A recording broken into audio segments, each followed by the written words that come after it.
Ngayon po ay meron akong isang interviewin na si Mel Mosquera.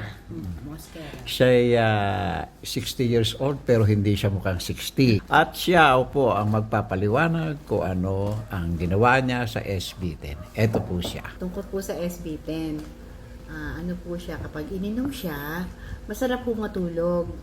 As in talagang masarap matulog. Talagang hindi ka, parang tinakaut sinuntok tulog ka ng tulog.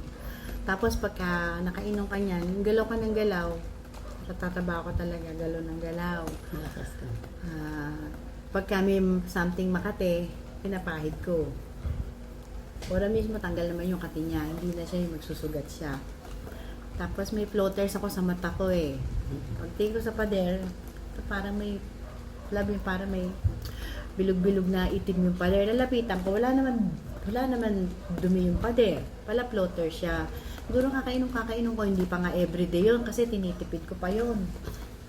Ayan, kakainom ko siya. Yung floaters ko na halos 3 na sa malayo, almost parang vanish away na siya. Meron na lang konting kalinggit na lang na parang clouding, ang liit na lang niya na yung charcoal na itim, hindi na parang light gray na siya. Isa na lang siya.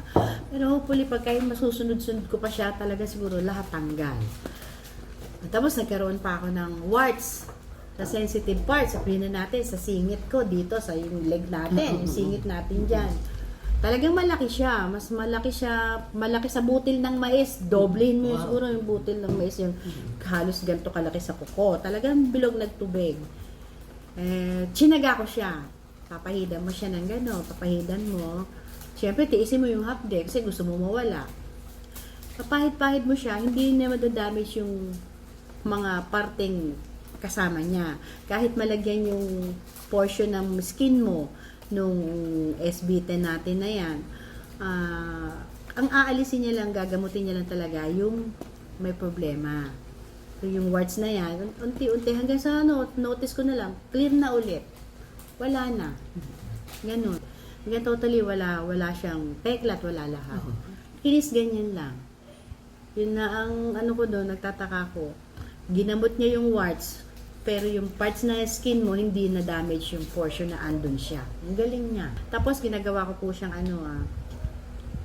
pag naghihilamos ako, papata ko siya, tipid-tipid pa yun 10 drops lang. Hindi ko siya lagyan tubig, basa kamay ko, basa mukha ko, yung 10 drops, mamasad ko siya talagang, with prayer there, di pa ako handa tumanda, Panginoon.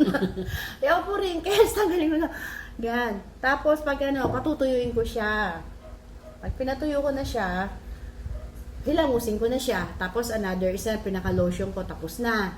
Isang patak lang. Kalat ko, yun na yung isa lang. Yun na yun, maghapon na. Tapos sa gabi, hilamos ulit ako. Yun lang. Pinaka-moisturizer ko, isang patak. Huwag mo nalagyan ng tubig, kalat ko na yan. Basta basahin kamay ko tsaka mukha ko. Yun siya kaganda. Ginamit ko po na almost 3 years na ba, Carol? May 3 years, yung 3 years ko, hindi pa daily yun. Tipid-tipid pa yun. Ayun ang nakita niyo po ha. Yan ha. May gawin lotion sa katawan. Inumin ko na lang siya, hindi pa tipid pa yung inom ko. Paano pa kung everyday ko iinumin? Baka bigla akong 27 years old, 60 na po ako. 60 years old na. Nakita niyo na po ha. O yan. Kaya pag kayo gagamit na SB10, huwag nyo nang tipidin. Sige lang, inumin nyo lang na inumin. Kung may pambili naman, ba't naman hindi, di ba? Kasi sulit ka naman eh. Ang baga dito lifelong lasting ka mag-stay sa mundo. Siyempre, may mga apo, kailangan tayong pamilya natin. So, yun.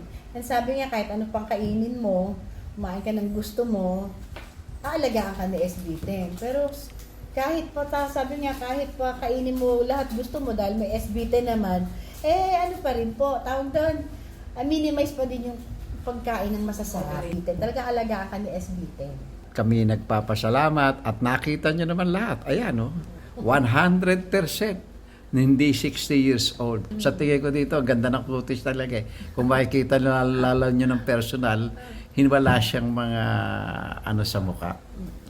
Yun ang nagagawa ng SB10. Hindi lang pampamilya, pampaganda pa.